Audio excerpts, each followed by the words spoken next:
दादाप्पा एक गरीब शेतकरी. तो कुणाच्या आधात ना कुणाच्या मधात नसायचा. तो आपले 2 बैल घेऊन प्रामाणिकपणे शेती करायचा. तशी मोजकीच शेती, पण पोटापाण्याइतकी तरी होती. आणि सगळ्यात कुतूहलाची गोष्ट म्हणजे त्याचा बैल सगळ्या कामात माहिर होता. तो कोणत्याच कामाला मागं हटायचा नाही. त्याचं नाव पवळ्या होतं. गावात दादाप्पाच्या बैलासोबत कोणच स्पर्धा करत नव्हतं, कारण सगळ्यांना माहीत होतं की दादाप्पाचा बैल कोणत्याच कामाला हार जाणाऱ्यातला नाही. त्यामुळं गावात पवळ्याचं नाव निघालं. कोणीही माणूस त्याचं तोंड भरून कौतुक करत असे. इतका पंचक्रोशीतल्या गावात दादाप्पाच्या बैलाचा दरारा होता. म्हणूनच पंचक्रोशीतल्या एका गावातल्या पाटलाची नजर दादाप्पाच्या बैलावर पडली होती. तेव्हापासून तो त्या बैलावर पूर्णतः भारावून गेला होता. त्याला तो बैल काहीही करून विकत घ्यायचा होता.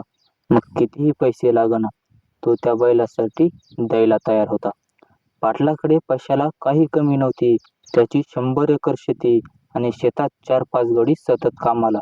त्यांचा दरवर्षी 1000 टन ऊस कारखान्याला जायचा.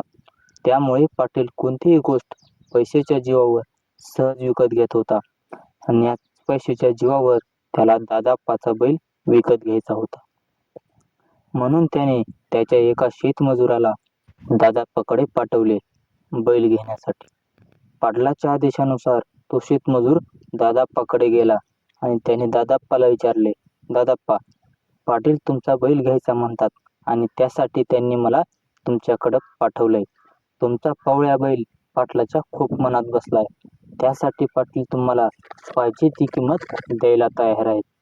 सांगा मग, तुम्हाला किती किंमत हवी आहे तुमच्या बैलाची? पण दादाप्पाला त्याचा बैल विकायचा नव्हता. तो म्हणाला, नाही हो, माझा बैल मला विकायचा नाही. मी का विकू माझा बैल? मला गरजच नाही माझा पवळ्याला विकायची. तो माझा अतिशय लाडका बैल. तो माझ्या शेतात काम करतो, घाम गाळतो, आणि मी त्याला कशाला विकू? माझा बैल एक वेळ बसून वैरण खाईल, पण मला बैल विकायचा नाही.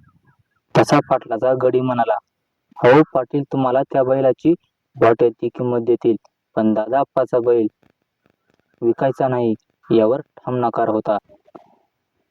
मग शेवटी पाटलाचा गडी खाली हात माघारी परतला आणि त्यांनी पाटलाला सगळी हकीकत सांगितली. दादाप्पाचा बैल विकण्यावर ठाम नकार आहे. ते बैल विकणार नाहीत. आणि ते असे पण म्हणाले की नंतर माझ्या बैलाला विकत घेण्यासाठी येऊ नका. पाटील ऐकून शांत बसले. ते काही बोलले नाही. मग त्यांनी दादाप्पावर मुद्दाम चोरीची केस टाकली आणि दादाप्पाला जाळ्यात अडकवलं. मग मात्र दादाप्पाने पाटलाला बैल दिला आणि पाटलांनी केस माघारी घेतली. दादाप्पाला खरं तर मनातून बैल द्यायचा नव्हता, पण तो गरीब असल्याने त्याला असं कोर्ट कचेरीच्या फांद्यात पडायचं नव्हतं. म्हणून अतिशय जड मनाने दादाप्पाने पाटलाला बैल दिला.